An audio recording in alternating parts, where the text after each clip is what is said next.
çështjet, domethënë, e komunitetit. Nëse do të flasim nga ana juridike, ky problem, domethënë, duhet këto fenomene të cilat po shfaqen sot apo kërkesat e zotërisë, pikat e kërkesës, këto duhet ishin në klauzolën e kontratës, të cilën është nënshkruar ndaj qeverisë shqiptare dhe kompanisë Bankers. Kjo kompani, me sa di unë, me sa kam informacionet lidhur me kontratën që ka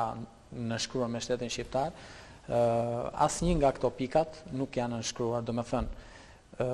lidhur me ambientin, që kjo është shumë e rëndësishme, klauzola ambientit, lidhur me shpërthimet që kjo do kryente në teren dhe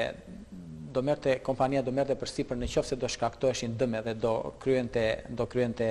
dëmshpërblimet ka shi banorëve të zonës, apo disa dhe pika tjetër e kontratës që duhet të ishte bërë, që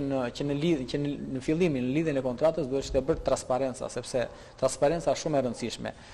Mua më vjen shumë keq që pushteti lokal nuk ka informacion lidhur me kontratën dhe kjo është nuk dua ta paragjykoj, por kjo është gjëja më elementare që duhet patjetër që dhe banorët e zonës vet duhet ishin njohur në çdo fshat ose dhe komuna vet, në institucionin e komunës duhet ishte afishuar gjithë kontrata që komuniteti të informohesh lidhur me pikat e kontratës ndaj detyrimet që kishte komuniteti dhe kompania.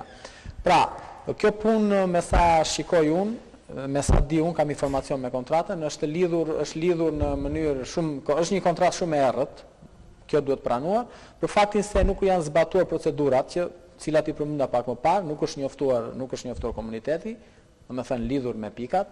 pushteti lokal,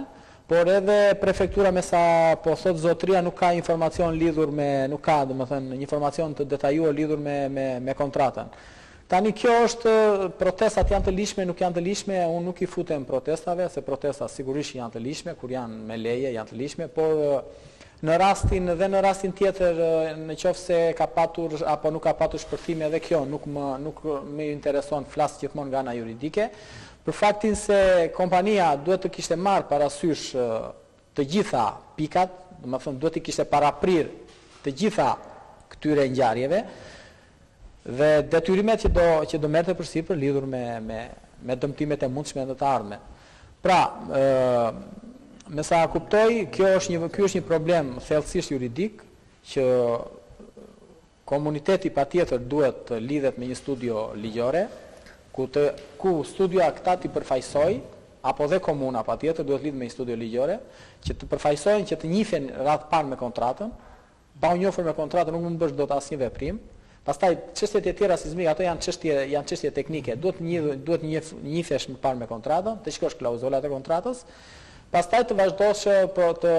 vazhdosh problemet, të hapësh çështjet gjyqësore. Unë do të thoshja që kur lidhet kontrata me shtetin dhe me kompanin, sigurisht që brenda është edhe në kontratë, është edhe sigurimi.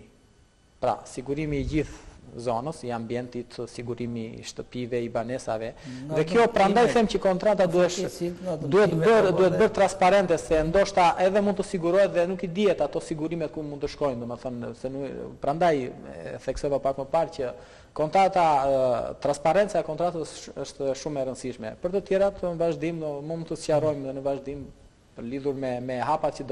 duhet të ndërmarrë komuniteti apo edhe pushteti lokal lidhur me... Ka qenë ai